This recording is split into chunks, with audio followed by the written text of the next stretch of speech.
जय श्री राम, जय भोलेनाथ। साथियों, 6 फरवरी 2023 से सोमवार के दिन से फाल्गुन मास प्रारंभ हो रहा है।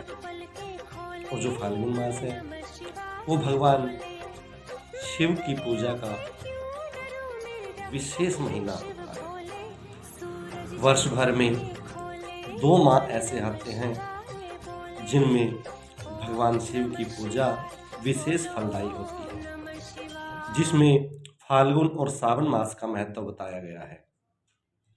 फाल्गुन मास 6 फरवरी से शुरू होकर 7 मार्च होलिका दहन तक फाल्गुन मास होता है।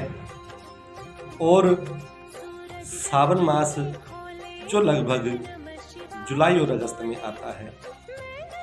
इस बार वर्ष 2023 में सावन के महीने 2 हैं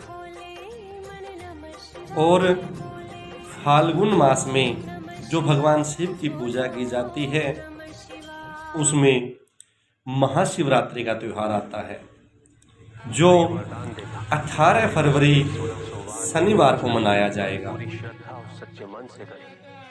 फाल्गुन मास में भगवान शिव के निमित्त कालसर्प दोष की शांति के लिए, कालसर्प दोष को दूर करने के लिए, राहु केतु ग्रह की शांति के लिए पूजा, जप, हवन आदि करवाए जाते हैं, जिनमें जो भगवान शिव का रुद्राभिषेक करवाया जाता है उसका महत्व बहुत अधिक होता है। वैसे तो रुद्राभिषेक कभी भी करवा सकते हैं, कहने में छोटा सा रुद्राभिषेक होता है, लेकिन इसे भगवान शिव के महास्नान के रूप में जाना जाता है।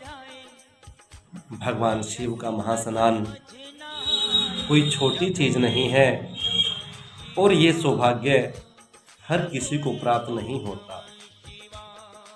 आप ये ना सोचें कि कुंडली में दोष है, बच्चे के ऊपर दोष है तो ये पूजा करवानी पड़ेगी, बल्कि उस दोष के बहाने हमें भगवान शिव की सेवा करने का अवसर प्राप्त होता है। किसी भी देवी देवता के निमित्त जो विशेष पूजा होती है, यदि वो श्रद्धा भाव से और उचित विधि विधान से की जाए तभी वो फलीभूत होती है। कई बार हम जो भी पूजा करवाते हैं वो पूजा पाठ हमारा फलीभूत नहीं होता। इसलिए मैं अपनी काफ़ी वीडियो बना चुका हूँ और काफ़ी बार ये बोलता हूँ कि बिना संकल्प के आपकी पूजा बेकार है, उसका कोई फल नहीं मिलेगा। क्योंकि जब तक आप किसी नाम से अपने एड्रेस के साथ विशेष फलदायी पूजा को नहीं करेंगे, अपना नाम, गोत्र, एड्रेस जिसमें हम पता होता है। अब आप किसी अपने रिलेटिव को यदि घर में बुलाते हैं तो सबसे पहले हम उसको पता देते हैं कि आपने वहाँ उतरना है और वहाँ से ऐसे आपको घर पे आना है। जब तक पता नहीं देंगे, आप किसी भी गांव में रहते हैं, किसी भी शहर में रहते हैं, किसको क्या पता है, कौन जानता है। एक नाम के हजारों व्यक्ति होते हैं।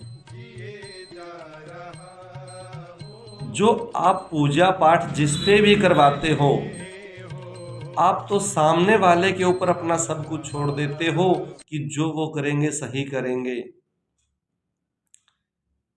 लेकिन उस विधि विधान के बारे में हर किसी को जानकारी नहीं होती। ये पूजा पाठ का कार्य केवल पैसे कमाने का नहीं है, धर्म करने का भी है। और यदि हम अपनी श्रद्धा भाव से कोई पूजा पाठ करवाते हैं, धर्म के नाम पर हम दान करते हैं और सामने अपना दान लेने वाला योग्य ब्राह्मण विद्वान है तो उस पूजा का लाभ आपको देने से कोई नहीं रोक सकता। आपने रामायण महाभारत ऐसे बहुत से धार्मिक कार्यक्रम देखे हैं जिनमें बहुत से राक्षस अपनी तपस्या के बल पर देवी देवताओं को आशीर्वाद देने के लिए मजबूर कर देते हैं। वो आपके अंदर ताकत होनी चाहिए कि आप अपने श्रद्धा भाव से उस देवी देवता को अपना आशीर्वाद देने के लिए मजबूर करें। लेकिन जब तक उनका आशीर्वाद देने का समय आता है तब तक हम किसी दूसरे देवी देवता के शरण में चले जाते हैं, किसी दूसरे गुरु के चरण पकड़ लेते हैं। ऐसे पूजा पाठ नहीं लगता। सबसे पहले पूजा पाठ के लिए अपने घर के बड़े बुजुर्गों का, अपने माता पिता का सम्मान करना जरूरी है।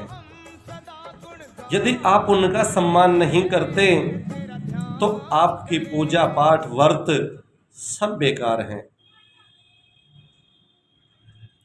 क्योंकि वो परमपिता परमात्मा जो सर्वव्यापक है वो सब कुछ देखता है।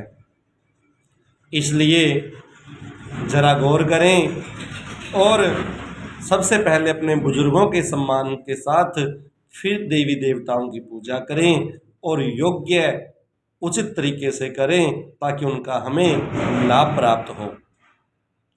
फाल्गुन मास के जो उपाय हैं उनमें यदि आप विद्या के लिए, शिक्षा के लिए कोशिश कर रहे हैं तो आप फाल्गुन मास में एक बेलपत्र और गंगा जल व शक्कर मिला करके 1 लोटा जल भगवान शिव पर प्रतिदिन चढ़ाएं, आपको लाभ अवश्य मिलेगा।